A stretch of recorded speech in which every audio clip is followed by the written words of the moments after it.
Ashoka University sources tell me that 90 to 95% of the students at Ashoka University, in their words, are regular people who are for the country. But there are 5% who are giving them great trouble. Well, in that case, I would like to ask the founders and the owners of Ashoka University, what can they do about the 5%? If Ashoka University has created a group of people who are tukre, pro-Maoist, urban Naxals in their origin, then would it be wrong of me to say that Ashoka University has become the new JNU? Actually worse, because it is a very wealthy tukre group that has grown within the Ashoka University campus.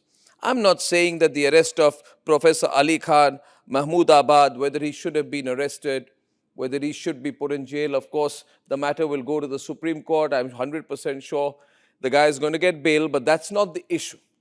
That's not the issue. The issue should be, and we are no one to advise the highest courts of the country, what this man has done. He has abused and attacked, ladies and gentlemen, Colonel Qureshi. And I don't know why he has done that. What his anger is against Colonel Sofiya Qureshi. Why he abused Colonel Sofiya Qureshi, dismissing her presence in the press conferences of the Indian Armed Forces as optics. This shows a dirty, misogynistic mind. This shows that this Professor Ali Khan Mahmoodabad could not tolerate the presence of a Muslim lady leading the armed forces press conferences. This shows his mind. He's anti-Indian army, and he said that this was optics. So what Professor Ali Khan Mahmoodabad did essentially was try to divide the Indian army on communal lines, on religious lines. So if they try to, I'm sure he's going to get bail, but if they try to project his getting bail as a victory, please be warned, ladies and gentlemen, it's not.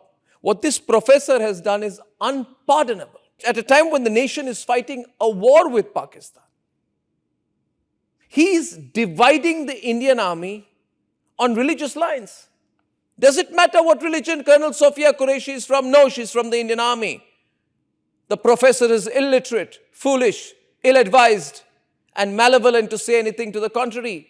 Does it matter what religion, caste or creed Wing Commander Vyomika represents, or which part of the country she comes from, what language she speaks at home? No. She's an Indian and she's an Air Force officer. We should be proud of her. But these are the people, these are the intellectual termites. Intellectual termites, ladies and gentlemen, like Professor Ali Khan Mahmoodabad, who try to divide the Indian Armed Forces on religious lines. And then this very wealthy tukre gang in Ashoka University tries to make it a big deal. Would they admit the man has also been a politician? That he joined the Samajwadi Party and therefore is spreading a patently political line, masquerading as a professor? Can he deny these pictures?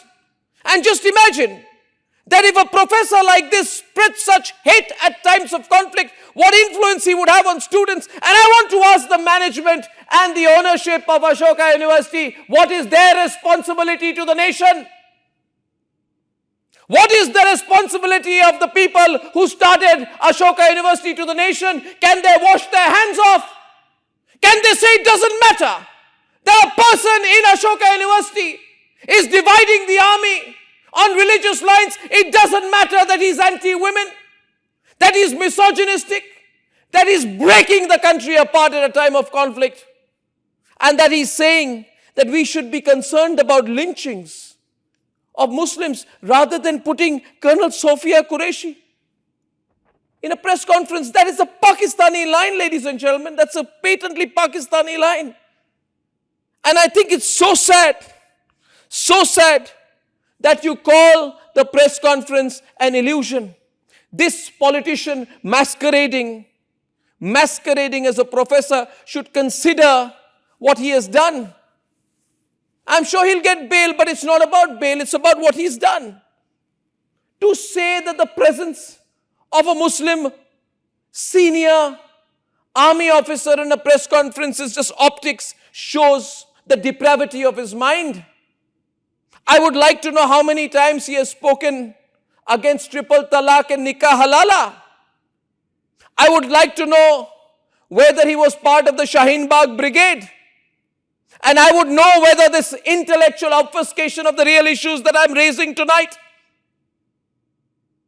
can take away from the core fact that in a leading, wealthy, private university in the National Capital Region, the ownership of the university does not till this moment take responsibility for the fact that one of its professors is speaking against the Indian Army at a time of conflict. Can they wash their hands off? I'm asking you, ladies and gentlemen, it's a question. Can the Ashoka University founders wash their hands off and call this freedom of expression? Would any of them talk the same language as their own professor? And imagine the impact on the minds of people in this new JNU type campus, Ashoka University. Just that, obviously, the students who go there are rich enough to go to that campus. So they're also very, very entitled centers of wokeness. And Ashoka University founders, let me tell you this. If you think the people of this country are not watching, I request you not just to give a tepid line, we'll cooperate with the law enforcement agencies. What is your responsibility? What is your responsibility, Ashoka University? What is your responsibility? If you feel that there is no responsibility that you have in situations such as this, then say so. You have a right to say so. We have our right to report.